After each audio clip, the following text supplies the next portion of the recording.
بسم الله الرحمن الرحیم.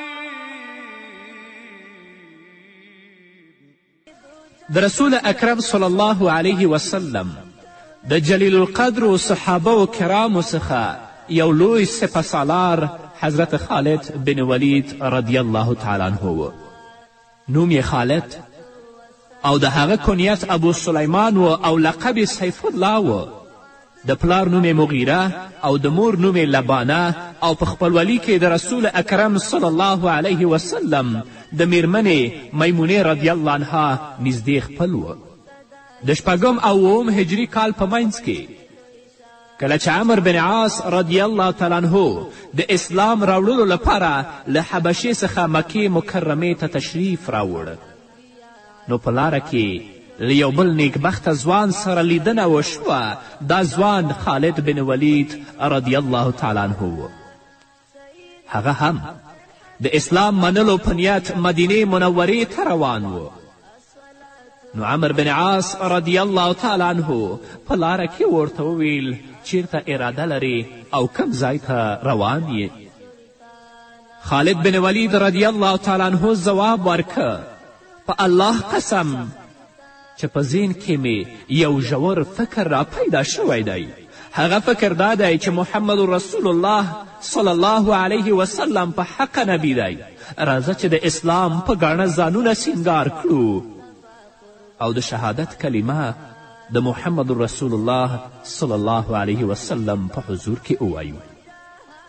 آخر به تر څو پورې د کفر او د جهالت په تورو تمونو کې ډوب یو او د اسلام له برکتونو څخه بې برخې یو، تر دې چې دوی دواړه د رسول اکرم صلی الله علیه وسلم په خدمت کې حاضر شول او دواړه د یو بل پسې په اسلام باندې مشرف شول او د رسول اکرم صلی الله علیه وسلم په حضور کې د شهادت کلمه ولوستله.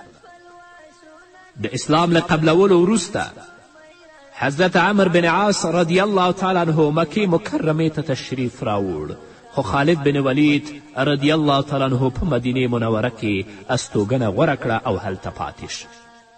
د حضرت خالد بن ولید رضی الله تعالی عنه کورنۍ د جهالت په دور کې مشهوره کورنۍ وه. د پوځ سپهسالاري او د پوځي کیمپونو سرمشري او داسې نورې دندې د دوی د کورنۍ مشهورې دندې وې. د اسلام د څرګنداوي پر وخت هم خالد بن ولید رضی الله تعالی عنه همدا دنده پر غاړه درلوده. کله چې د حدیبیې د صلح پر وخت کومه ډله د مسلمانانو د پلټنې لپاره ګمارل شوې وه، د دې مشر هم خالد بن ولید و چې هغه وخت کې لا په اسلام نه و مشرف شوی. د احد په غذا کې د مسلمانانو پر ضد په ډیرې میړانې سره وجنګېد او د مکې تنبول شوي مشرکان د ده په میړانه بیرته په پښو ودرېدل او ظاهرا مسلمانانو ته شکست ورکړ. د اسلام د څرګنداوي په وخت حضرت خالد بن ولید رضی الله تعالی عنه په خپلې کورنۍ کې مشهور سړی و. خالد بن ولید چې د اسلام له قبلولو څخه وړاندې څومره د مسلمانانو سخت دښمن و، همداشان له اسلام راوړلو څخه وروسته د مشرکانو لپاره سخت او خطرناک دښمن جوړ شه. تر ټولو لومړی له اسلام وروسته د موته په غذا کې شریک شو. رسول اکرم صلی الله علیه وسلم د اسلام د بلنې لپاره حارث بن عمیر رضی الله تعالی عنه ته یو لیک ورکه چې د بصرې ولسمشر ته یې ورسوي. نوموړي صحابي رضی الله تعالی عنه د رسول الله صلی الله علیه وسلم لیک په لاس موتې سیمې ته رسېدلی و چې هلته سره د څو صحابه و کرامو رضوان الله تعالی علیهم اجمعین په لاره کې شهید کړی شو. غسانی په لاره کې شهید کو. رسول اکرم صلی الله علیه وسلم همدارنګه په نورو مسلمانانو د هغه مړینې ډیر سخت اغیز وکړ، تر دې چې رسول الله صلی الله علیه وسلم د هغه د قصاص او غچ اخیستلو لپاره 2000 عسکر د حضرت زید بن حارثه رضی الله تعالی عنه په مشري ولیږل او دا لارښوونه یې ورته وکړه که زید شهید کړی شو نو د ده پر ځای به جعفر رضی الله تعالی عنه مشر وټاکئ. که جعفر هم شهید شو نو د ده پر ځای عبدالله بن رواحه رضی الله تعالی عنه مشر وټاکئ. تر دې چې په پرله پسې ډول درې واړه صحابه کرام رضوان الله تعالی علیهم اجمعین د جنگ په ډګر کې شهیدان شول. حضرت زید بن حارثه هم شهید شو. حضرت جعفر رضی الله تعالی عنه هم شهید شو. عبدالله بن رواحه رضی الله تعالی عنه هم شهید شو. په آخر کې خالد بن ولید رضی الله تعالی عنه د اسلام بیرغ په لاس کې ټینګ ونیو. خو په پرله پسې ډول د درې صحابه کرامو قربانیانو شهادت د مسلمانانو زړه ورمات کړی و. نو د بیا ځل لپاره یې نه غوښتل چې ماتې وخوري، خو د خالد بن ولید رضی الله تعالی عنه په لاس کې 9 تورې ماتې شوې چې د همدې میړانې په بدل کې ورته محمد رسول الله صلی الله علیه وسلم د سیف الله لقب ورکه. یعنی خالد یوه توره ده د الله رب العزت د تورو نه. د مکې په فتحه کې حضرت خالد بن ولید رضی الله تعالی عنه د میمنې قمندان و، یعنی د لښکر د ښي طرف قمندان و. خو د جنگ نوبت ورته ونه رسید. د قریشو مشرانو پرته له کوم زیان خپلې تورې ځمکې ته وغورځولې. یوازې څو مشرکان د خالد بن ولید رضی الله تعالی عنه له لاسه ووژل شول. د دې پیښې لنډیز د سیرت کتابونو داسې لیکلی دی چې رسول اکرم صلی الله علیه وسلم خالد بن ولید رضی الله تعالی عنه ته حکم کړی و چې تاسې خپل ټول پوځ د مکې له لوړې برخې څخه د کدا لور ته ولېږدوئ. د رسول اکرم صلی الله علیه وسلم له حکم سره سم خالد بن ولید رضی الله تعالی عنه سره له خپلو عسکرو را روان و چې په لاره کې له مشرکانو سره شخړه رامنځته شوه او د غشو ویشتل پیل شول. خالد بن ولید رضی الله تعالی عنه هم ځوابي حمله پیل کړه. په دې کې څو مشرکان ووژل شول. رسول اکرم صلی الله علیه وسلم چې کله له دې پیښې خبر شو نو رسول الله تفتیش پیل که.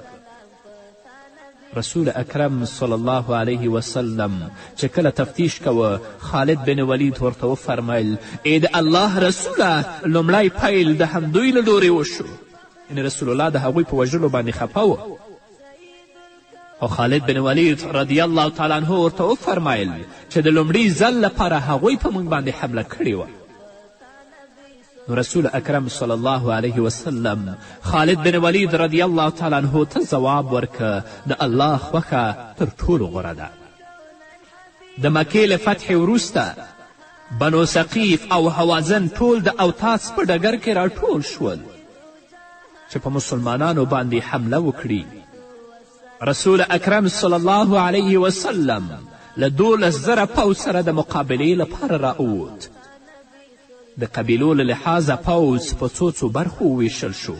د بنو سلیم د قبیلې مشري د حضرت خالد بن ولید رضی الله تعالی عنه پر غاړه وه، تر دې چې په دې جګړه کې خالد بن ولید رضی الله تعالی عنه ډیر په میړانه او شهامت وجنګید او ډیر ټپونه هم پر بدن وخوړل. رسول اکرم صلی الله علیه وسلم د پوښتنې لپاره تشریف یوړ. زخمونه یې ورته دم کړل. الله رب العزت خالد بن ولید ته ډیر ژر روغتیا ور په برخه کړه. د حنین د مشرکانو تنبول شوي عسکر د طایف په کلا کې بندیان شول. کله چې د مسلمانانو پوځ تیرېده نو مشرکانو د کلا د ننه نه په مسلمانانو د غشي ویشتل پیل کړل چې ډیر مسلمانان په دې کې شهیدان شول. مسلمانانو هم دفاعي حمله پیل کړه. په همدې وخت کې د پوځ مشري د حضرت خالد بن ولید رضی الله تعالی عنه پر غاړه وه. د هجرت په 9 کال رسول الله صلی الله علیه وسلم ته خبر ترلاسه شو چې رومیانو د مسلمانانو پر ضد په شام کې خپل پوځونه راغونډ کړي دي او د پوځ مشري یې تر بلقا سیمې رسېدلې ده.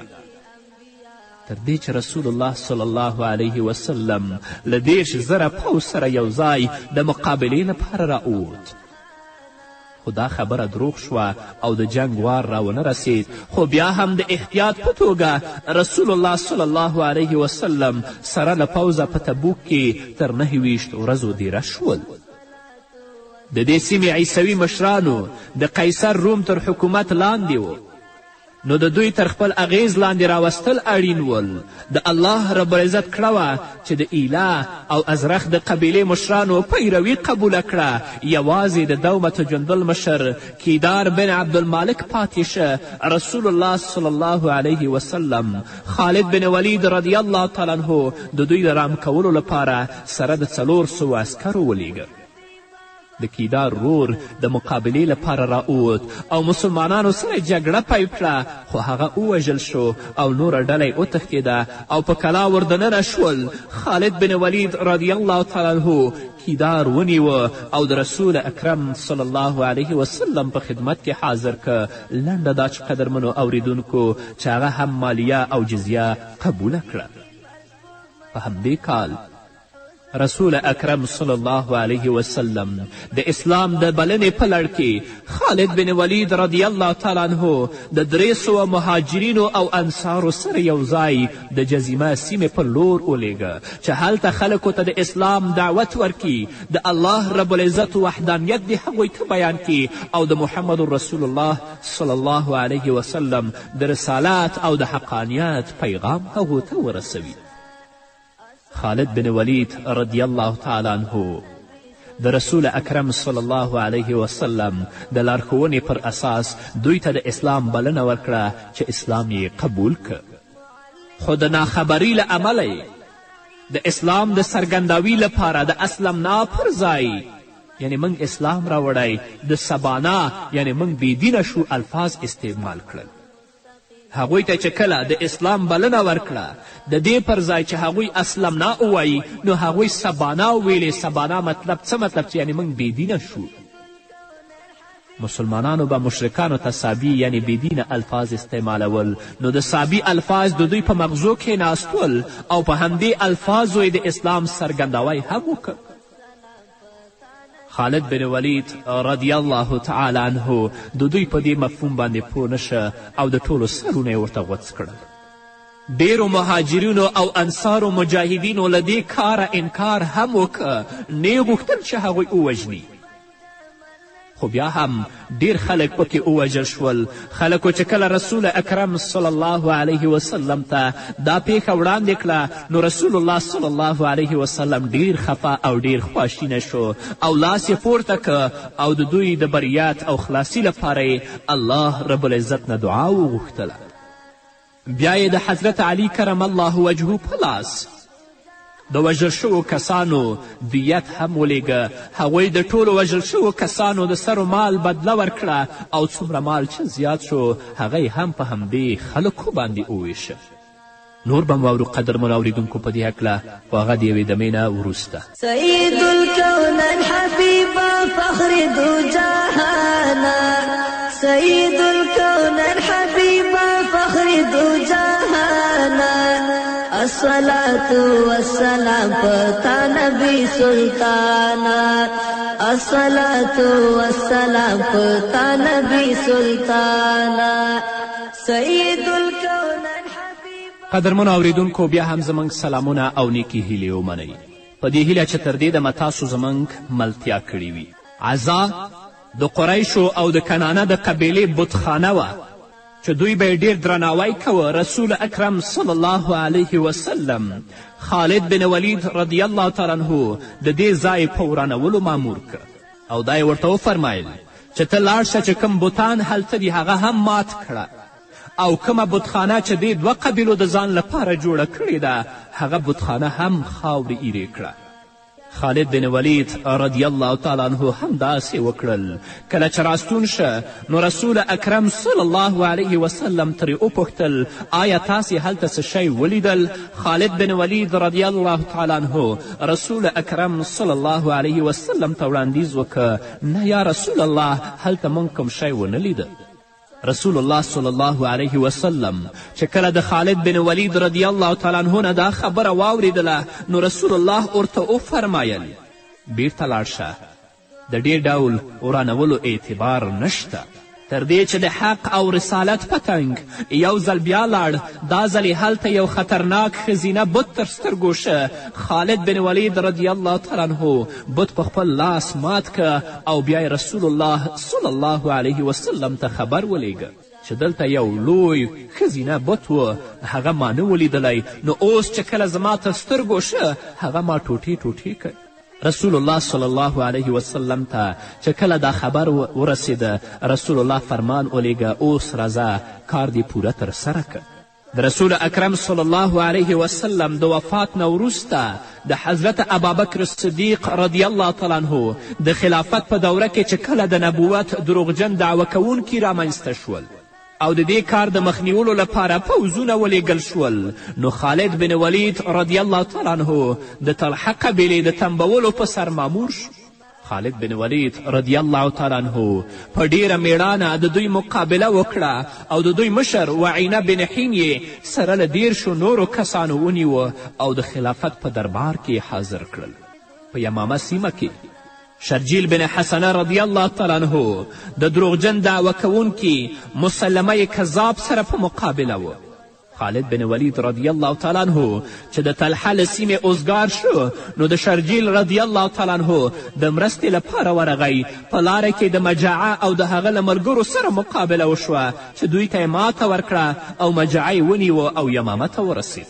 او په یمامه سیمه کې مسیلمه کذاب د نبوت دعوه کړې وه چې زه په حقه پیغمبر یم، نو هغه د حضرت حمزه رضی الله تعالی عنه د مشهور قاتل له لاسه چې حضرت وحشي و هغه هم په قتل ورسېده او جهنم ته ورسید. حضرت وحشي به دا ویل که د اسلام لوی سپهسالار او اوچت بهادر ما وجلی دی چې حضرت حمزه دی، نو د دې په مقابل کې مې د اسلام لوی دښمن چې هغه د دروغو د نبوت دعوه کړې وه هغه هم ما وژلی دی چې هغه مسیلمه کذاب دی.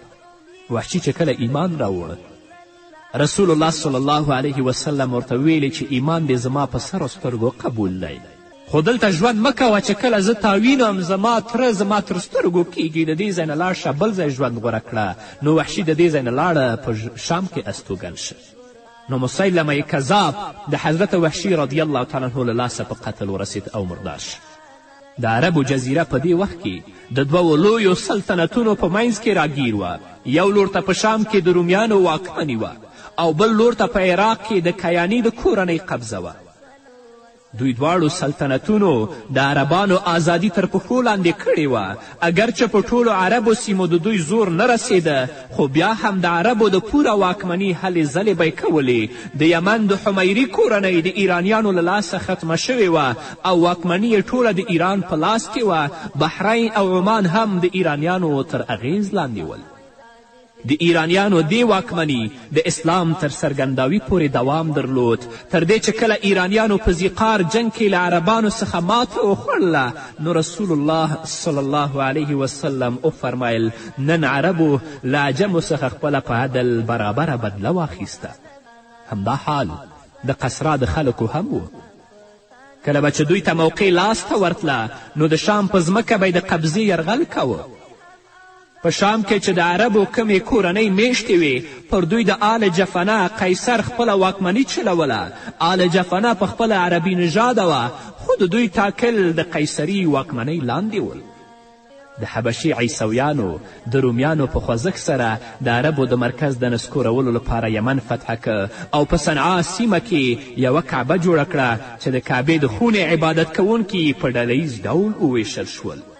خو د اسلام لوی سپهسالار حضرت خالد بن ولید په هر ځای کې د اسلام او د انسانیت دښمنانو مخه نیوله. هغوی یې کله هم نه پرېښودل چې د اسلام او د پیغمبر صلی الله علیه وسلم په خلاف کې خبره وکړي او د خپل نارې او اوازونه اوچت کړي. خالد بن ولید د انبا د سیمې په مهماتو کې بوخت و چې د بهرام چوبین زوی مهران د مسلمانانو د مقابلې لپاره عین تمر ته راورسید. دوی په عربو قبیلو کې د نمر، تغلب او یا له عقه بن عقه سره د مقابلې لپاره چمتو و. نو د همدې له امله خالد بن ولید رضی الله تعالی عنه د انبار له عملیاتو وروسته عین تمر لور ته مخه که. ایرانیانو خپل عسکر کلابند کړل او عربي قبیلې د مسلمانانو د مقابلې لپاره را وپارولې او په دوی جاسوسان وټاکل. که په دوی کې قوم پالنه او عصبیت رامنځته شو نو باید سم د لاسه دوی مخه ونیسي. ځینې انصاف غوښتونکي ایرانیان له دې کار سره موافق نه و.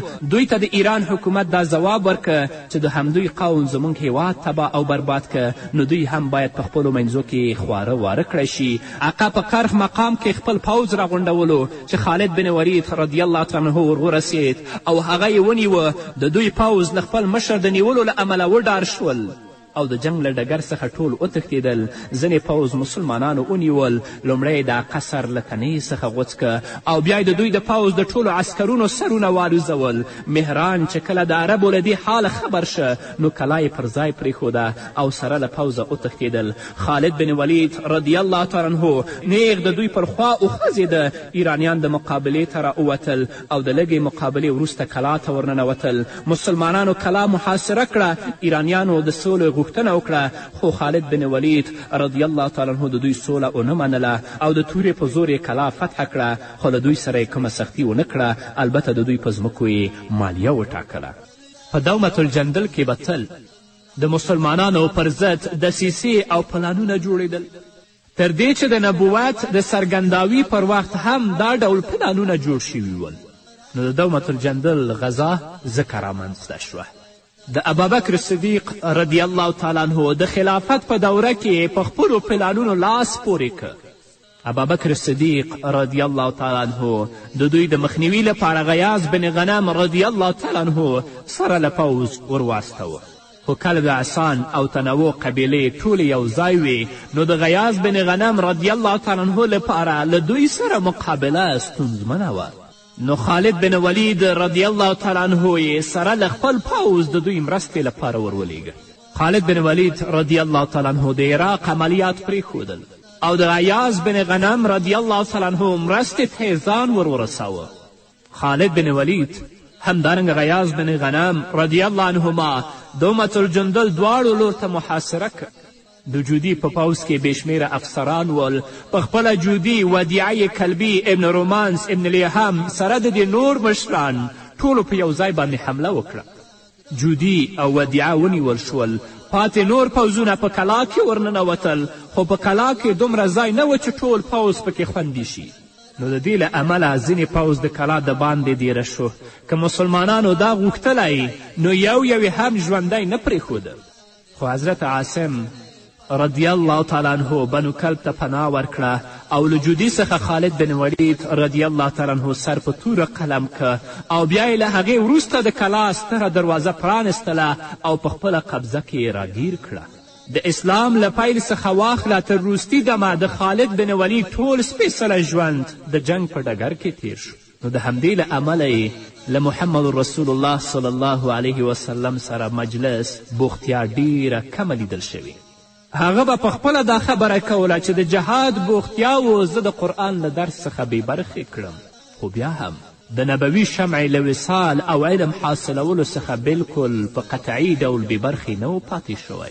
په مدینة الرسول صلی الله علیه وسلم کې د رسول الله صلی الله علیه وسلم له وفات څخه وروسته کومه ډله مفتیان او عالمان چې ول خالد بن ولید رضی الله تعالی عنه هم د دوی په ډله کې و. خو لکه څرنګه چې نوموړی یو پوځي افسر و نو د همدې له امله یې فتواګانې ډېرې کمې وې چې شمېر یې له 4 فتواګانو څخه زیات نه و. ځکه حضرت خالد بن ولید رضی الله تعالی عنه د خپل ټول ژوند په جهاد کې او په سنګر کې تیر کړی و او غوښتل چې هغه کسان د اسلام پر ضد باندې مبارزه کوي د رسول اکرم صلی الله علیه وسلم په شان کې ګستاخي کوي د هغو سرونه قلم کړي او د اسلام بیرغ او د اسلام جنډه په هر ځای کې اوچته او رپانه وساتي. ابن عباس، جابر بن عبدالله، همدارنګه ابن قیس، جیری بن نظیر او داسې نورو صحابه و کرامو د حضرت خالد بن ولید رضی الله تعالی عنه نه د حدیثو روایت کړی دی. د حضرت خالد بن ولید د روایتونو ټوله شمېره 18 ده چې 2 روایتونه په دې کې متفق علیه دي. د صحابه و کرامو تر ټولو زیاته خوشحالي له محمد رسول الله صلی الله علیه وسلم سره ناسته او د رسول اکرم صلی الله علیه وسلم خوشحالي لاسته راوړل ول، ځکه هغوی په خپل محدود ژوند او لنډ ژوند کې دا کوشش کوه چې د رسول اکرم صلی الله علیه وسلم په مجلس کې تل لپاره کینی او د هغه رضا ځان ته حاصله کړي، ځکه چې هغوی په دې باندې پوهېدل چې د رسول اکرم صلی الله علیه وسلم په خوشحالي او په رضا کې د الله رب العزت رضا پرته ده. نو د همدې له امله حضرت خالد بن ولید رضی الله تعالی عنه هم خپل ټول حرکات او جذبات د رسول الله صلی الله علیه وسلم تابع کړي ول. اگر که خالد بن ولید رضی الله تعالی عنه په جهادي جذبه کې ډېر تند مزاجه سپاهي و، خو لاکن هغه بیا هم خپل ټول حرکات او جذبات د رسول اکرم صلی الله علیه وسلم تابع کړي ول او دې ته به متوجه و چې د الله رسول څه وایي چې هغه زه په خپل ژوند کې عملي کړم او هغه ته د عمل جامه ور واغوندم. خالد بن ولید رضی الله تعالی عنه د رسول اکرم صلی الله علیه وسلم د حکم په منلو کې به د موم په څیر نرمیده او په صبر او زغم سره به یې د هغه امر ته غاړه ایښوده چې دا یې تر ټولو لویه نیکبختي وه. یو ځل د خالد بن ولید او همدارنګه د حضرت عمار رضی الله تعالی عنه ترمنځ په څه خبره بحث راغلو، تر دې چې خبره سختو الفاظو ته ورسېده. عمار بن یاسر رضی الله تعالی عنه خپله ګیله محمد رسول الله صلی الله علیه وسلم ته وړاندې کړه. د برابري خبره وه. په همدې وخت کې حضرت خالد بن ولید رضی الله تعالی عنه هم راغی. کله چې د عمار بن یاسر رضی الله تعالی عنه ګیله واورېده نو خالد بن ولید ډیر غمجن شو. رسول الله صلی الله علیه وسلم چپ ناست و. عمار بن یاسر رضی الله تعالی عنه وړاندیز وکړ. رسول الله صلی الله علیه وسلم د عمار بن یاسر رضی الله تعالی عنه خبرو ته غوږ نیولی و.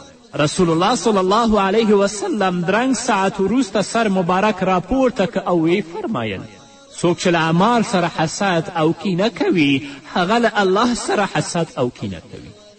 حضرت خالد بن ولید رضی الله تعالی عنه فرمایي چې د رسول اکرم صلی الله علیه وسلم دې لارښوونې پر ما ډیر اغیز وکړ.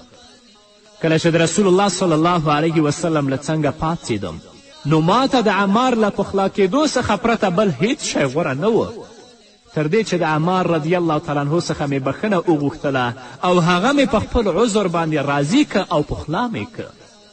تاسو د حضرت خالد بن ولید رضی الله تعالی عنه شان او شوکت ته وګورئ چې هغه د خپل ټول عمر په سنګر کې او په جهاد کې تیر کړی و، خو د رسول اکرم صلی الله علیه وسلم د حکم په منلو کې به د موم په څیر نرمیده او کوشش به یې کوه چې رسول الله صلی الله علیه وسلم څنګه راضي کړي او د هغه خبرو ته په خپل ژوند کې څنګه د عمل جامه ور واغوندي. موږ او تاسو نن هم د رسول اکرم صلی الله علیه وسلم امتیان یو. راشي هر څوک د خپل ځان سره محاسبه او حساب وکړي چې موږ څومره د رسول اکرم صلی الله علیه وسلم په ویناو باندې عمل کړی او په څه اندازه موږ د الله او د الله د رسول له اوامرو نه سرغړونه کړې او څومره اندازه موږ د رسول الله صلی الله علیه وسلم په سنتو باندې عمل کړی او څومره په خپل ژوند کې بدعات او خرافات رایستلي او هغو ته هم د عمل جامه ورغوستې. نن په هر کور کې د پلار زوی سره شخړه ده، د زوی د پلار سره شخړه ده، همدارنګه د ورونو ترمنځ جنگ او جګړه او کینه او حسد موجود دی. نور لرې کسان خو تربور او د تره زمن او د ماما زمن خو په خپل ځای پرېږده او حال دا چې رسول اکرم صلی الله علیه وسلم فرمایي چې هیڅ مسلمان ته دا روا نه ده، جایز نه ده چې هغه د خپل مسلمان ورور د 3 ورځو نه بره پرېږدي او هغه سره خبرې ونه کړي. د خالد بن ولید او همدارنګه د حضرت عمار بن یاسر رضی الله تعالی عنه ترمنځ څه خبره راغلې وه او د دوی ترمنځ کینه او حسد پیدا شه. کله چې رسول اکرم صلی الله علیه وسلم دا خبره وکړه نو تاسو وګورئ چې حضرت خالد بن ولید په هغه شان و شوکت چې د خپل ټول عمر په سنګر او په جهاد او په سپهسالاري کې تیر کړی دی راځي حضرت عمار بن یاسر ته عذر پی کوي او د هغه نه بخښنه غواړي تر څو چې رسول الله صلی الله علیه وسلم ناراضه نشي. نن موږ په څه باندې اخته یو؟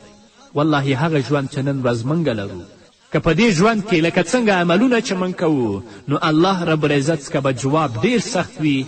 هیریږم چې الله رب العزت زموږ نفلي او فرضي عبادتونه حبت او محو نابود نه کړي. الله دې په موږ باندې رحم وکړي. خالد بن ولید رضی الله تعالی عنه په زړه کې د رسول اکرم صلی الله علیه وسلم امر ته دومره احترام او درناوی و چې هغه هیڅ د رسول الله صلی الله علیه وسلم په شان کې د بل چا ترخه خبره نشوه زغملی. یو ځل رسول اکرم صلی الله علیه وسلم ته چا سره زر ډالۍ کړل. رسول الله صلی الله علیه وسلم هغه سره زر د نجد په خلکو وویشل. قریشو او انصارو ګیله وکړه، داسې ویل رسول الله ټول سره زر د نجد د سیمې مشرانو ته ورکړل او موږ ته پکې هیڅ کمه برخه رانه کړه. نو رسول الله صلی الله علیه وسلم ورته وفرمیل دوی ته د زړه له پیرزوینو څخه ورکوم. کله چې انصارو او قریشو ګیله وکړه نو رسول الله صلی الله علیه وسلم وفرمیل چې زه د نجد مشرانو ته دا سره زر د زړه له پیرزوینې څخه ورکوم. انصارو قریشو چې کله دا خبره واورېده نو له دوی څخه یو تن زیاته کړه ای محمده له خدای څخه وډار شه. رسول اکرم صلی الله علیه وسلم په خواشیني سره جواب ورکه ای د الله بنده که زه انصاف ونه کړم نو نور به څوک وکړي. خالد بن ولید رضی الله تعالی عنه د نوموړي کس په ګستاخي باندې ډیر سخت غصه شه. غوښتل یې چې د هغه سړي سر قلم کړي خو رسول الله صلی الله علیه وسلم هغه ته اجازه ورنه کړه. نن ورځ په نامه مسلمانان د انسانیت او د اسلامیت د دښمنانو په جال کې غورځېدلي دي او هغو ته د غلامي سرونه ښکته کړي دي. هغوی کله په قرآن ګزار، کله د رسول الله صلی الله علیه وسلم په شان کې ګستاخي، کله د اسلام مقدس دین ته سپکاوی، کله د اسلام شاعرو او مقدساتو ته سپکاوی. خو یو مسلمان هم د هغو په مقابل کې ونه درېده چې د هغو سرونه قلم کړي. لا یې هم هغو ته د غلامي او د بندګي سرونه ښکته کړي او د هغو د غلامي کړۍ په خپلو غوږونو کې اچولي دي. یو کس جګیږي رسول الله صلی الله علیه وسلم ته صرف دومره وایي چې ای محمد له الله څخه وویرېږه. خالد بن ولید جګیږي چې د هغه سر قلم کړي. حضرت خبیب په دار باندې خیجول کیږي. دا ورته وایي چې ته د رسول الله په شان کې ګستاخي وکړه موږ به تا ته د دار نه نجات درکړو، ژوندی به دې پرېږدو، خپل اهل و عیال ته به لاړ شي. هغه سبحان الله الله اکبر نارې کوي او وایي چې زه دا نه خوښوم چې د زروغ د خپلو بچیانو ته لاړ شم او د محمد رسول الله صلی الله علیه وسلم په پښه کې د یو ازغی لاړ شي. دا ټول زوف زموږ پخپله دی چې موږ د اسلام نه فاصله اخیستې، د رسول الله صلی الله علیه وسلم ویناوو باندې عمل نه کوو، د هغه د سنتو او د هغه د اقوالو او د کردارو باندې عمل نه کوو، د هغه نه موږ لرې شوي یاستو. چیرته به بیا خالد بن ولید، چیرته به بیا امیر المؤمنین عمر فاروق چې کفارو او د اسلامیت او د انسانیت دښمنانو سرونه په توره باندې قلم کړي او د اسلام او د مقدس دین جنډه په ټول نړۍ باندې وځړوي. په دې هکله به نور هم واورو قدرمن اورېدونکو خو د یوې دمې نه وروسته. دا څلوبې شروع دي په ملت مو د خویندو میندو وروڼو په عزت مو کورونه بمبارېږي په وحشت مو ځورېږي ننګیالې مو هر ټبر کې کورونه بمبارېږي په وحشت مو ځورېږي ننګیالې مو هر ټبر کې راځه ورک شه نرتوب کلي ګودر کې ځان وښایو میدان د نامونن کې ځوان ښه ښکاري چې ناست وي په سنګر کې نه وکو یا د نجونو سره څنګ کې. قدرمن اورېدونکو بیا هم زموږ سلامونه او نیکې هیلې ومنئ په دې هیله چې تر دې دمه تاسو زموږ ملتیا کړې وي. د هر هغه څیز سره به چې رسول اکرم صلی الله علیه وسلم مینه درلودله خالد بن ولید به هم ورسره مینه څرګندوله تر دې چې د رسول اکرم صلی الله علیه وسلم مبارک ویښتان یې په یوه خولۍ کې ټومبلي ول او هغه خولۍ به یې په سروله. کله به چې د جنگ ډګر ته راوته نو هغه خولۍ به حضرت خالد بن ولید په سروله. په هغه کې د رسول الله مبارک ویښتان ټومبلي ول. د یرموک په جنگ کې د حضرت خالد بن ولید رضی الله تعالی عنه نه هغه خولۍ ورکه شوه. نو خالد بن ولید رضی الله تعالی عنه ډیر سخت خواشینه شو تر دې چې د ډیرې لټې وروسته یې هغه خولۍ بیا موندله. د خالد بن ولید د کارنامو کتاب او د سپېڅلي ژوند تر ټولو روښانه باب د الله رب العزت په لاره کې جهاد دی. د ده د ژوند زیاتره برخه د جنگ په ډګر کې تیره شوه. له جهاد سره د شوق جذبې او مینې له امله ورته د رسول الله صلی الله علیه وسلم د طرفه د سیف الله لقب میلاو شوی و. چې دا د حضرت خالد بن ولید رضی الله تعالی عنه لپاره یو ویاړ و. حضرت خالد بن ولید رضی الله تعالی عنه څه د پاسه په 100 غزاګانو کې تاریخ ته خپله میړانه څرګنده کړه. لنډه دا چې قدرمنو اوریدونکو د هغه درېیمه برخه ژوند د تورې تر سوري لاندې تیر شو. په بدن کې دومره روغ ځای نه و پاتې چې د تورې ګزار پرې نه وي شوی. ټول بدن زخمی زخمی او پرهر و. له جهاد سره د ډیرې مینې له امله به فرمایل ما ته د جنگ په ډګر کې هغه سخته شپه چې له دښمنانو سره وجنګېږم د واده له شپې څخه زیاته غوره ده چې په هغې کې را سره خپله محبوبه تر څنګ ناسته وي. سبحان الله. تاسې ګورئ خو نن ورځ د مادیاتو او د دنیا مینه زموږ په زړه کې داسې ځای نیولی چې جهاد او جهادي جذبې او ولولې اصلا زموږ په فکر کې راګرځي هم نه. د هغه ده چې د دښمنانو لاسونه په زموږ په وینو باندې سره دي او تل لپاره په موږ باندې یرغل کوي. چیرته به د خالد مینه او د خالد جذبه؟ حضرت خالد بن ولید رضی الله تعالی عنه د ژوند په وروستیو شیبو کې ډېر ناهیلی څرګندېده او په ډېر افسوس سره به داسې ویل افسوس چې زما ټول ژوند د جهاد په ډګر کې تیر شو خو اوس په خپله بستره د زنکدن شیبې تیروم. او داسې وشو چې په خپل مرګ باندې حضرت خالد بن ولید مري. الله رب العزت د خالد بن ولید رضی الله تعالی عنه په قدمونو کې دومره برکت ایښی و چې د کومې سیمې د مقابلې لپاره به لاړو هغه به فتح کوله. په خپله به کله کله فرمایل زما چې کوم لور ته مخ شوی وي فتح مې لاسته راوړې چې دا د خالد بن ولید رضی الله تعالی عنه د میړانې شهامت او زړورتیا څرګنده دلیل او ګواهي ده. د موته په غذا کې کله چې حضرت خالد بن ولید رضی الله تعالی عنه د اسلام بیرغ په لاس کې ونیوه نو رسول الله صلی الله علیه وسلم غایبانه وفرمایل اوس د اور تنور ګرم شو.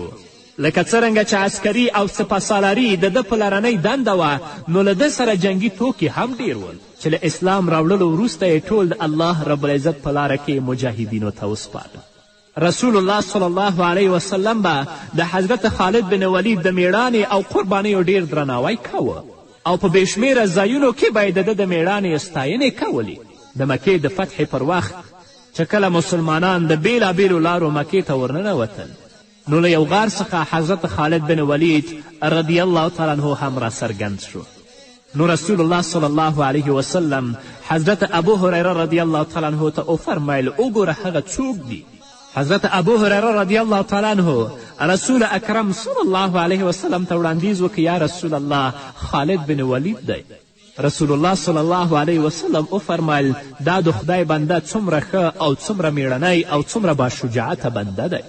رسول الله صلی الله علیه وسلم به پخپله هم د ده درناوی کوه او نورو خلکو ته به هم د ده د درناوي په اړه ښوونه کوله.